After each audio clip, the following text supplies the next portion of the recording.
All men are God. Big man leads big mind. Control your mind. Concentrate your work. The dedication, determination. বাবা একেবারে KG ক্লাসেই দর্শন। কে জানে, এরাই হয়তো এক একজন বড় হয়ে ফ্রয়েড, প্লেটো, অ্যারিস্টটল কিংবা গ্যালিলিওর সমান হবে। পাখি সব করে রব, রাতি পোহাইল, কারণে কুসুম কলি সকলই ফুটিল। এখন আর কে জানে এসব কবিতা?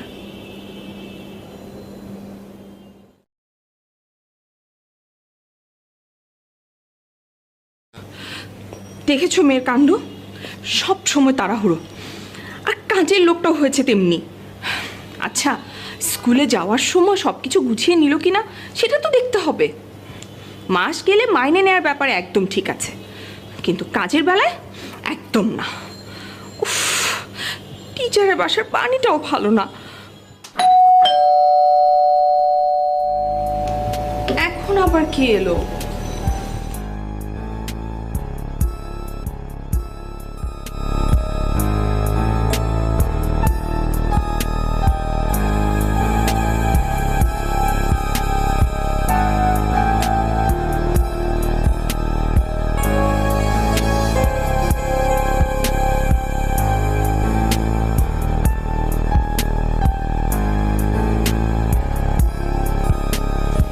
না না, এ হতে পারে না।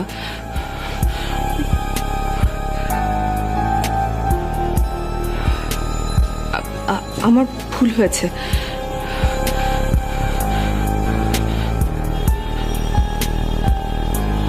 কি করে সম্ভব এটা?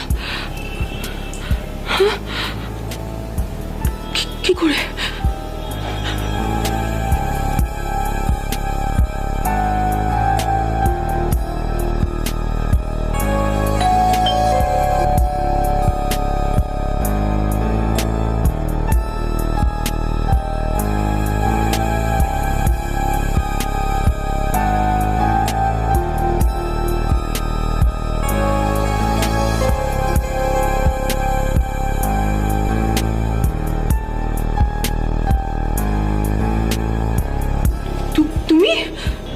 কি খুব ভয় পেয়েছো না?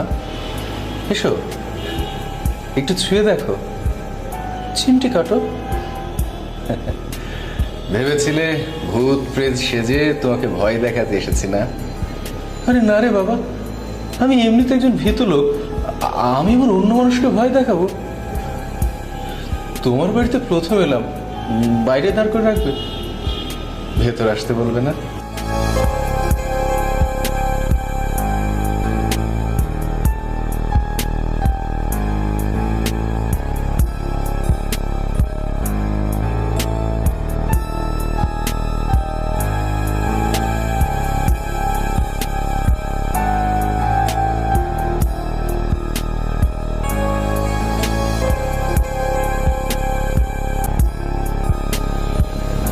কি ভাবছো, মানুষ না ভূত?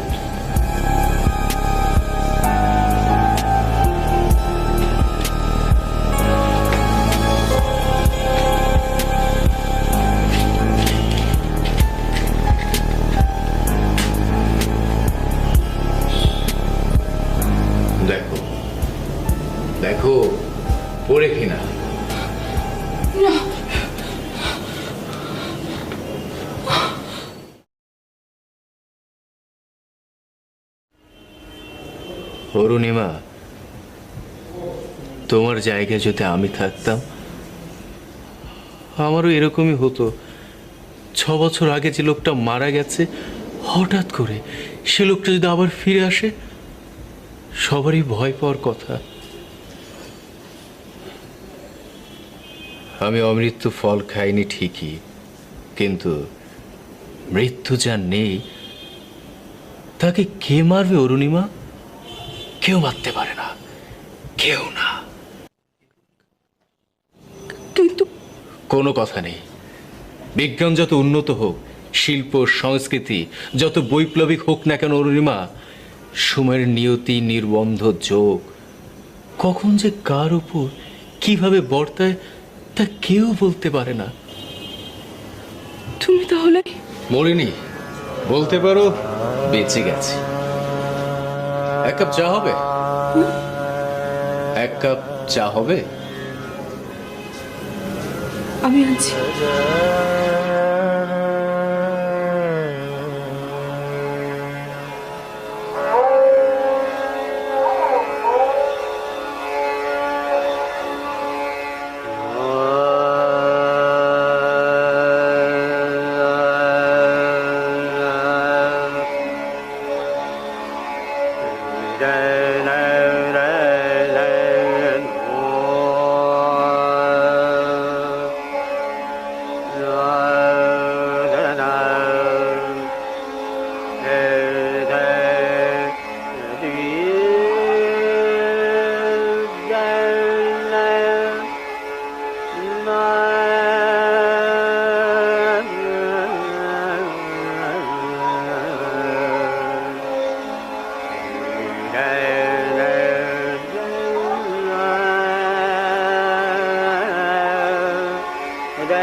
তোর ঘরটা বেশ ছিমছাম পরিচ্ছন্ন, দেখা মাত্র একটা ভালো লাগা কাজ করে। বেশ একটা আবেশ আছে।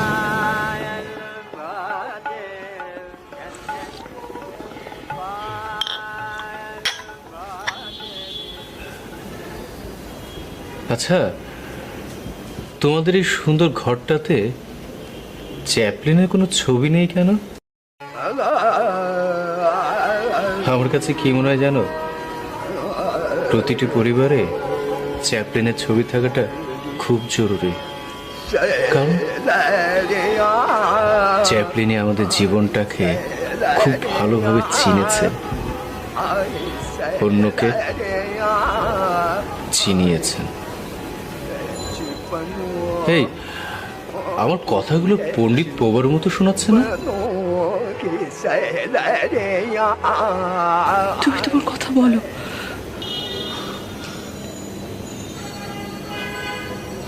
আচ্ছা, শব্দ বেশ বড় হয়ে গেছে, তাই না? ও নিশ্চয়ই তোমাকে মান্য করে। আচ্ছা, ও দেখতে কেমন হয়েছে? চঞ্চল নাকি ঠান্ডা? শৈশবে ওর মাঝে একটু গভীরতার ছায়া আছে। কিসে পড়ে এখন? কেজিতে। বিজন কেমন আছে? চুটিয়ে সংসার করছো না? হ্যাঁ, ভালো ছেলে। এই শব্দকে বিজন অ্যাভয়েড করো না তো। আই মিন, হা করে তাকিয়ে আছো কেন? আরে বাবা, 6 বছর আগে একটা লোক মারা গেছে, তুমি নতুন করে সংসার শুরু করেছো, এর মধ্যে এত ভাবার কি আছে?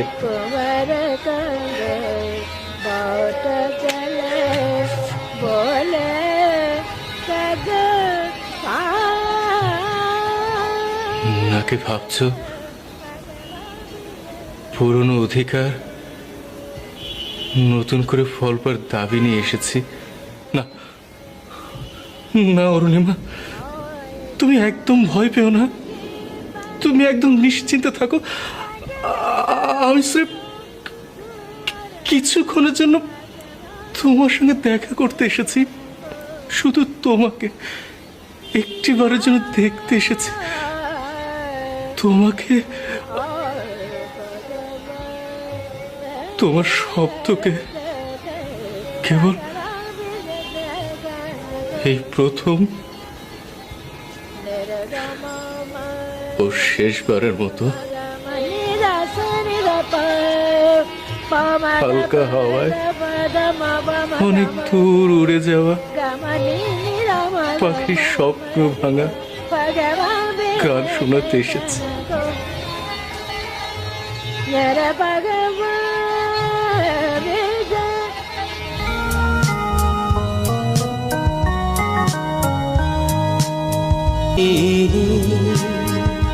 চোখের জলে যদি দীপ নিভে ধীরে, কেন আমার আকাশে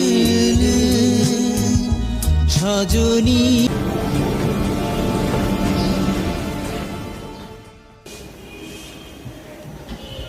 এই এই সে কখন থেকে কি এত ভাবছো বলো তো? আমি এসেছি, একটু পরেই চলে যাব, এবং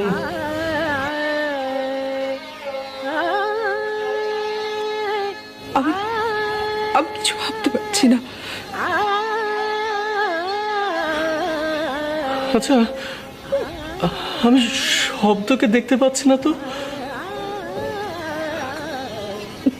একটু আগেও টিচারের বাসায় গেছে।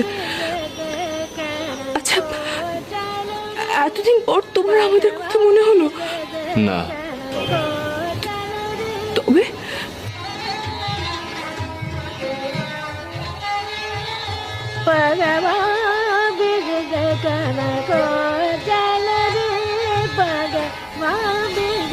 মনে পড়েছে 17 দিন আগে।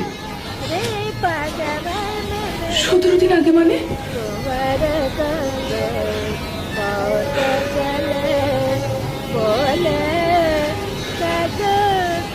সেসব শুনে তুমি সব বলো, আমি তোমার সব কথা শুনবো।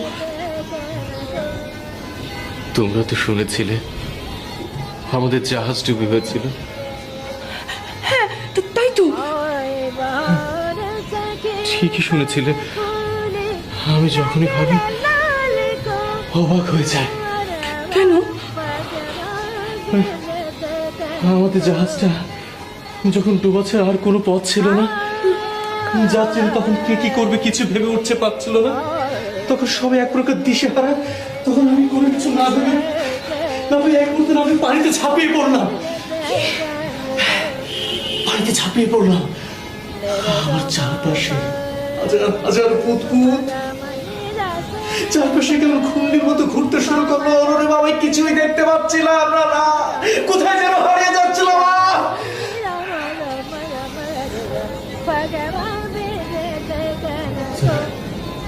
তারপর আমার কিছু মনে নেই। আমার যখন জ্ঞান ফিরে এলো, আমি একটা হাসপাতালে শুয়ে আছি। আমার নাম, পরিচয়, অতীত, বর্তমান সব কিছু ভুলে গেলাম। আমার মাথাটা খারাপ হয়ে গেল। তারপর এই 17 দিন আগে তোমার কথা মনে পড়ল, শব্দর কথা মনে পড়ল। আমি তখনই ছুটে আসতে চাইলাম, কিন্তু হাসপাতালের নার্স আমাকে 7 দিন চেক আপ না করে কিছুতেই ছাড়লো না।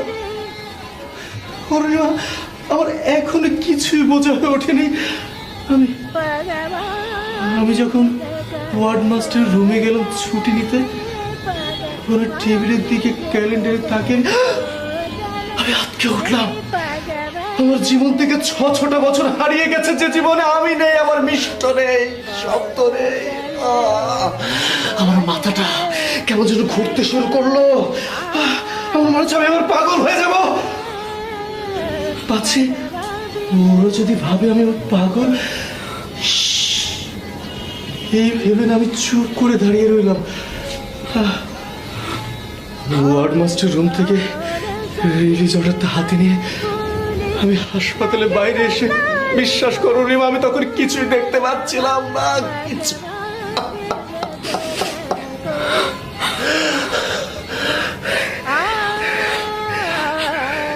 তরঙ্গ, আমি তোমাকে বিশ্বাস করবো না তো কাকে বিশ্বাস করবো? তুমি তোমার বিশ্বাসের জায়গা। দিন পাঁচেক আগে আরো বড় একটা ধাক্কা গেলাম। আমাদের কোম্পানিটা উঠে গেছে। তারপর আমি আমাদের বাড়িতে ফিরে এলাম। এসে দেখি তুমি নেই, শব্দ নেই, সেখানে নতুন মুখ। কেউ তোমাকে চিনে না, কেউ তোমার সম্পর্কে কিছুই বলতে পারলো না। আমি তখন পাগলের মতো তোকে অন্য খুঁজতে শুরু করলাম, কোথাও পাচ্ছিলাম না, কিন্তু হাল ছাড়িনি। খুঁজতে খুঁজতে জানলাম তুমি বিজনকে বিয়ে করেছো। পরে ভাবলো আর কি, তবে ফিরে যাই। পরে ভাবলাম আমি তো বেঁচে আছি, অন্তত এই সত্য কথাটা তোমাকে জানিয়ে আসি। সারাটা জীবন মৃত্যু ভ্রম থেকে তুমি মুক্তি পাবে। তুমি ওকে ভুল বুঝলে তরঙ্গ। না না অরুণিমা, বিশ্বাস করো, আমি তোমাকে একটু ভুল বুঝিনি। তুমি বিজনটির সাথে সংসার করছো, আমি কোনো ভুল বুঝিনি, কারণ তোমার বেঁচে থাকার জন্য এটা খুব জরুরি ছিল। জানো তরঙ্গ, যখন তোমার মৃত্যুর খবরটা পেলাম, তোমার বন্ধু বান্ধব, এমনকি আমাদের কিছু আত্মীয় স্বজন আমার দিকে, শব্দের দিকে হাতের হাত বাড়িয়ে দিল। ভালোই কাটছিল দিন, কিন্তু যত দিন গেল তত সাহায্য, সহযোগিতা, সহমর্মিতা এসবের নামে ওই মানুষগুলো আয়নার মতো আমার দেহটাকে ভোগ করতে চাইলো। ওদের ওদের তাকানো, অঙ্গভঙ্গি, আমি না কিছু সহ্য করতে পারছিলাম না। আমার দম বন্ধ হয়ে যাচ্ছিল। বিশেষ করো তরঙ্গ, আমি কিছুতেই সহ্য করতে পারছিলাম না। ওই মুহূর্তে বিজনের প্রস্তাব আমি মেনে নিতে বাধ্য হই। আমার কোনো উপায় ছিল না তরঙ্গ, আমার কোনো উপায় ছিল না। মানুষের রূপ বড় ভয়ঙ্কর।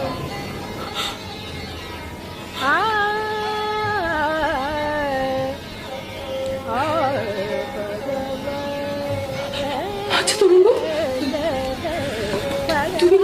তুমি এখন কোথায় আছো? এই তো এই শহরে কিছুটা আড়ালে।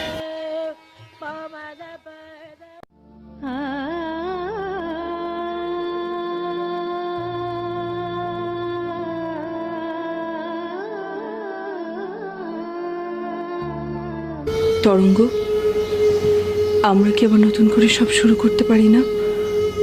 কি বলছো অরুণিমা?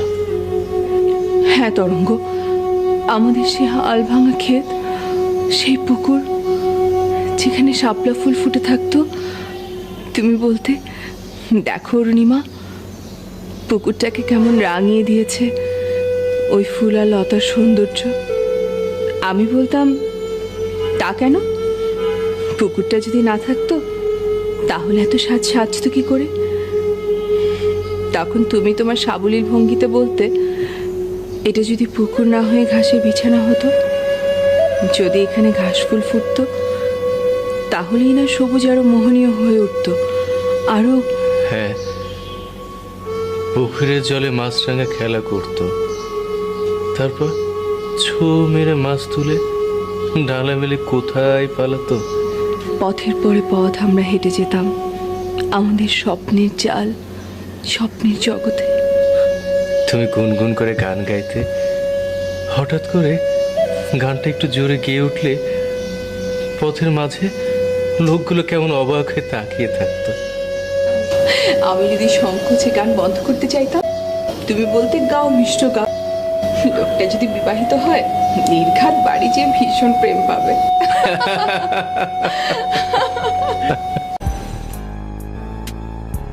তুমি যা বললে ভেবে বলেছ? কি? এই যে আবার নতুন করে শুরু করি। এ তো আমি প্রতি মুহূর্তে ভাবি তরঙ্গ। নতুন করে ভাববার তো কিছু নেই। সত্যি? তরঙ্গ, আমি তোমাকে কিছুতে বোঝাতে পারছি না। আচ্ছা, সব তো আমার খোঁজ করতো না? করতো, আমার মনে হয় এখনো কর। এখনো না? এ তুমি মন করে কথা বলছো অরুণিমা? না তরঙ্গ, তুমি বিশ্বাস করো, শব্দ এখনো একটা মুখ খুঁজে বেড়ায়। হ্যাঁ? হ্যাঁ তরঙ্গ, বিশ্বাস করো, বাড়িতে কেউ এলে না, শব্দ অদ্ভুত ভাবে তার দিকে তাকিয়ে থাকে। তারপর তারপর তারপর কেমন হতাশ হয়ে গুম মেরে ওর ঘরে যেয়ে বসে থাকে। তখন ওর কাছে যাওয়া যায় না। আচ্ছা, তোমায় ও কখনো কিছু জিজ্ঞেস করেনি? না, তবে একদিন একটা ঘটনা ঘটেছিল। কি কি ঘটেছিল? সেটা ছিল শীতের এক দুপুর। আমি শুয়ে আছি, শব্দ আমার পাশে বসে খেলছিল। ওর খেলা দেখতে দেখতে যে কখন আমি ঘুমিয়ে গেছি আমি ঠিক বলতে পারবো না। হঠাৎ করে একটা শব্দে আমার ঘুম ভেঙে গেল। আমি দেখি শব্দ জানালা ধরে উড়ে কোথাও তাকিয়ে ফুপিয়ে ফুপিয়ে কাঁদছে। আর আর কি যেন একটা শক্ত করে আঁকড়ে ধরে আছে। আমি আমি কাছে যেয়ে যখন ওকে জড়িয়ে ধরলাম, তখন দেখি ওর হাতে একটা জিনিস। কি জিনিস? তোমার আমার অ্যানিভার্সারিতে তোলা একটা ছবি। এই বয়সে একটা মেয়েকে আমি এত করুণ হতে কখনো দেখিনি। জানো, আমার চেহারার সাথে না ওর চেহারার আদলটা খুব মেলে। কই, বললে না কি? আমরা আবার কবে নতুন করে শুরু করব? জানো তরঙ্গ, ঘটনাটা যেদিন ঘটে গেল, আমি না কিছুতেই বিশ্বাস করিনি।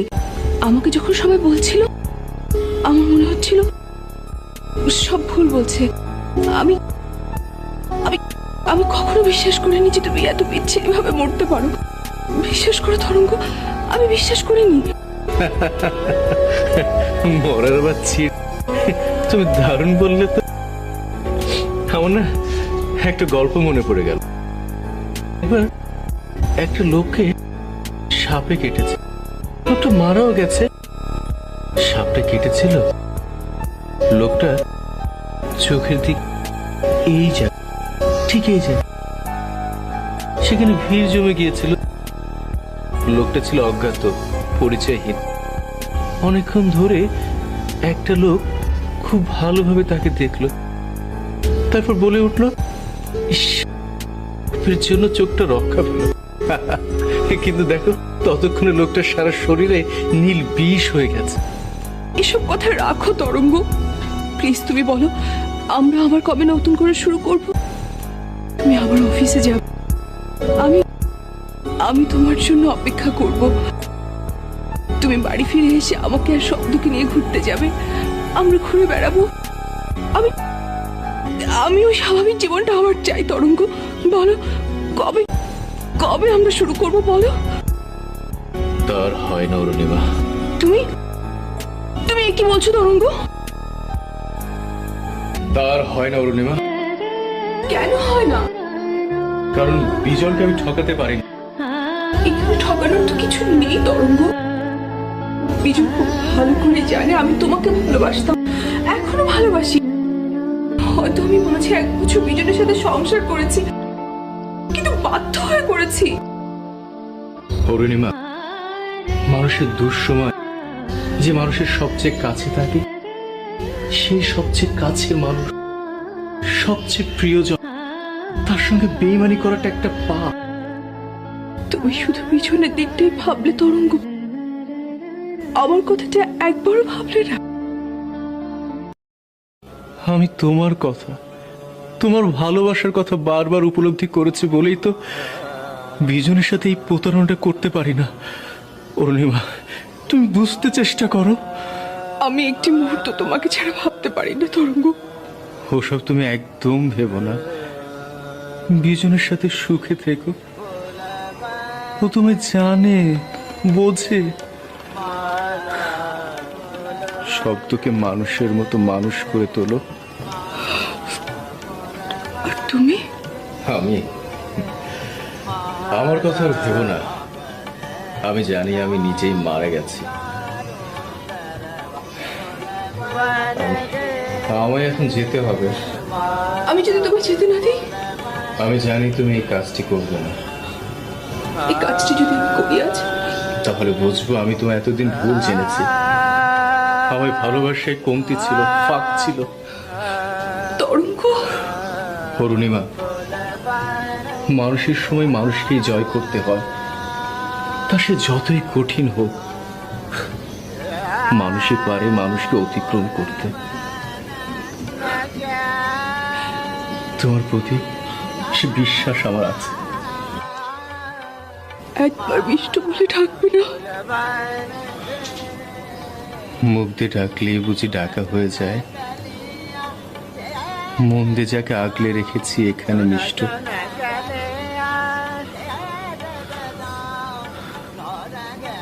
মিষ্ট, তোমার কাছে আমার অনুরোধ আছে। অনুরোধ বলছো কেন? তোমার তো সারা জীবনের অধিকার আছে আমার কাছে। বলো, আমায় ফেরাবে না?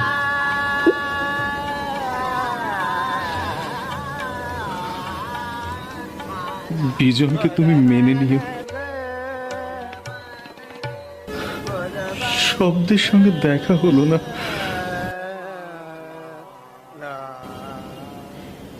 আমায় হয়ে প্রতিদিন ওর ওষ্ঠে একটা করে চুম্বন এঁকে দিও।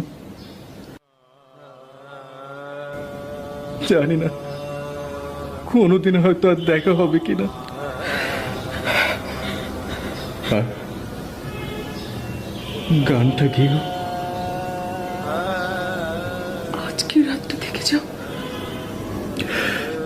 তুমি আমাকে আর বাধা দিও না।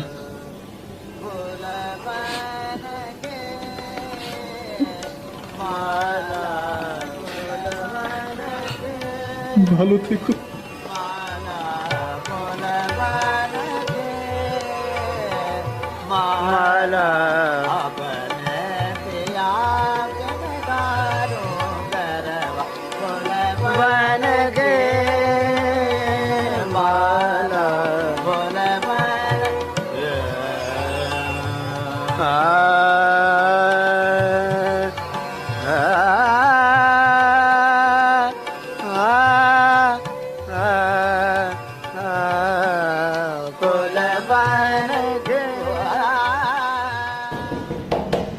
মা দরজা খুলো।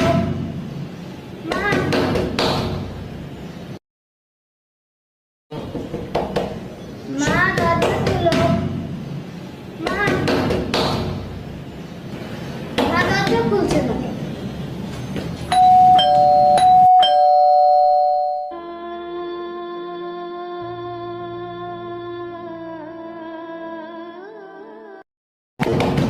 মা দরজা খুলো।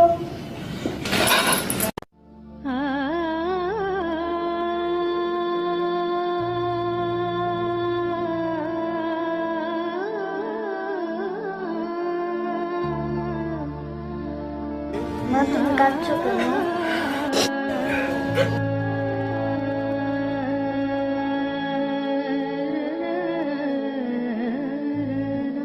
তোমার কি হয়েছে?